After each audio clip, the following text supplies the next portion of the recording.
네, 안녕하세요. 한국인사이트 연구소 김덕진 부소장입니다. 자동차도 운전하고요, 바둑도 두고요, 물건도 배달하는 인공지능이 등장하다 보니까 우리가 이러한 고민, 궁금증을 갖게 돼요. 과연 이러다가 사람의 능력까지 넘어서는 인공지능 생기는 거 아닌가? 뭐 이런 의문을 갖게 됩니다. 이 흥미로운 주제에 대해서 오늘도 한번 이야기 나눠보려고 하는데요. 중앙대학교 김지영 교수님 그리고 경희대학교 김재인 교수님 모셨습니다. 안녕하세요. 안녕하세요. 과연 인공지능의 수준이 지금 어디까지 진화했는지가 결국에 포인트가 될 것 같은데 어디까지 진화했나요? 오늘날 개발되는 인공지능은 딱 한 가지 문제를 잘 풀도록 설계되어 있습니다. 한 가지 문제. 밥 짓기, 음. 빨래하기, 길 찾기, 번역하기, 바둑 두기, 냉난방. 딱 한 가지요. 예를 들어서 밥솥한테 인공지능 밥솥 빨래하라고 하면 못해요. 딱 한 가지만 잘한다. 대신 엄청 잘해요. 인간보다 수십, 수백, 수천 배 더 잘합니다. 이게 이제 사실은 공포죠. 하지만 오늘의 인공지능은 인간이 시킨 일을 한다라는 게 이제 가장 중요한 특징입니다. 인공지능은 인간이 풀라고 준 문제를 잘 풀어요. 그게 이제 가장 중요한 특징이고요. 대신에 이 인간 같은 경우에는 스스로 문제를 포착하고 그게 문제라고 규정하고 그 다음에 그걸 풀려고 합니다. 그 점에서 인공지능이 시키는 일을 잘하는 노예에 가깝다면 인간은 주인이다. 시킬 수 있다. 네, 그게 이제 중요한 차이라고 할 수 있겠습니다. 그렇군요. 이렇게까지 성장하는데 분명히 많은 일들이 있었을 것 같은데 교수님 그 인공지능은 과연 도대체 어느 과정을 거쳐서 지금의 수준에 이르게 됐을까요? 근본적으로 이제 컴퓨터를 이용해서 문제를 푼다라는 거거든요. 근데 이제 컴퓨터라는 거는 소위 문제를 푸는 방법을 사람들이 보통 많이 생각을 하죠. 보통 알고리즘 이렇게 얘기도 하는데, 그래서 그거를 이제 그 우리가 소프트웨어로 이제 그 코딩이라는 기법을 통해서 컴퓨터에다 옮겨주면은 이제 그걸 차례차례 그 계산을 하는 거예요. 컴퓨터는.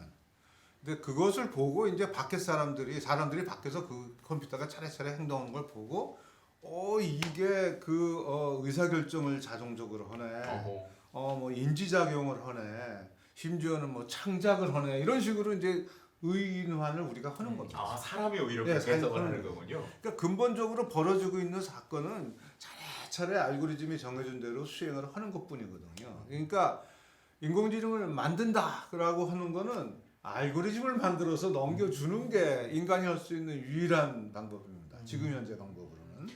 근데 인공지능 그 알고리즘을 어떻게 만들 거냐? 지금까지는 뭐 머릿속에 있는 거를 사람이 이렇게 옮겨줬어요.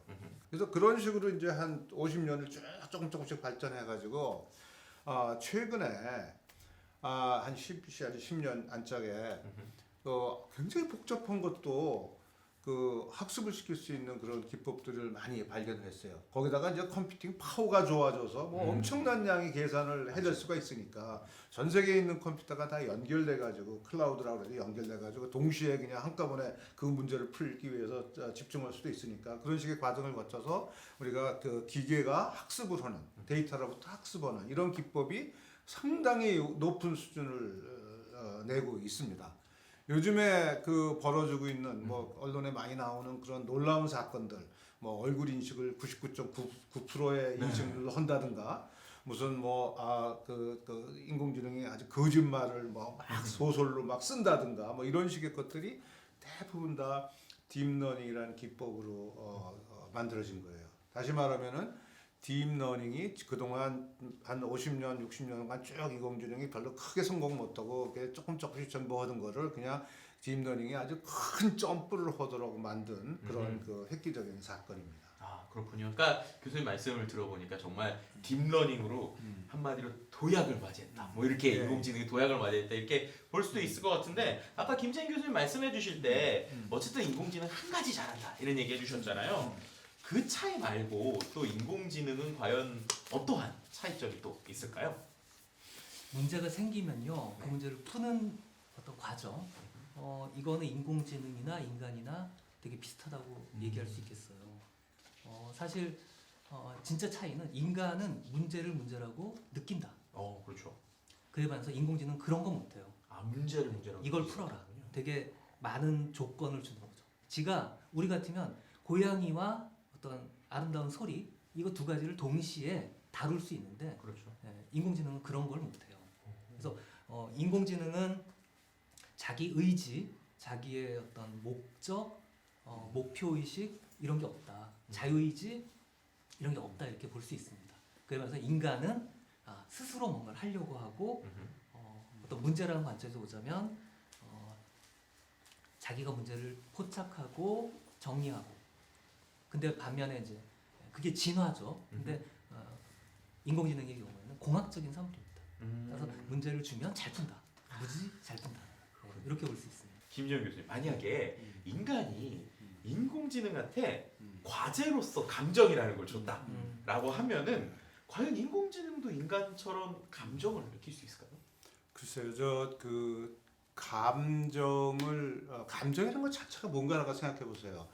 그게 그 자의식 그런 거고 다 연결되는 건데 기계가 그런 걸 가질 수가 있을까? 저는 아니라고 생각해요. 감정이라는 거는 그 생명체가 갖는 속성이 아닌가. 생명체가 생존해야 되고 네.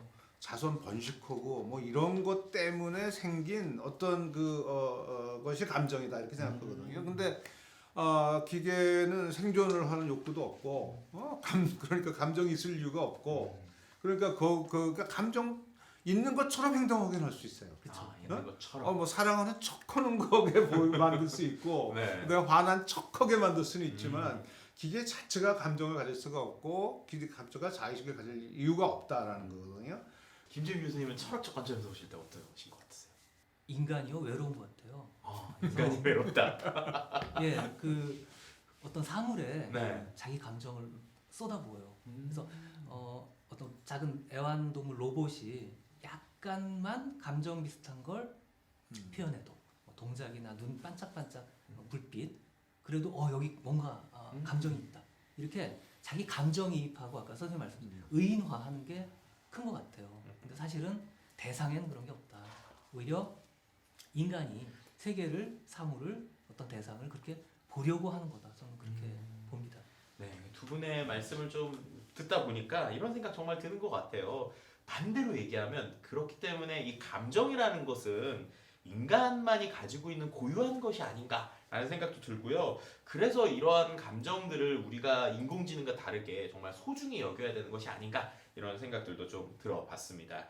네, 인간의 문제를 풀지만 인간처럼 사고하지는 않는 인공지능에 대해서 오늘 한번 이야기 나눠봤습니다. 네, 두 분 감사합니다.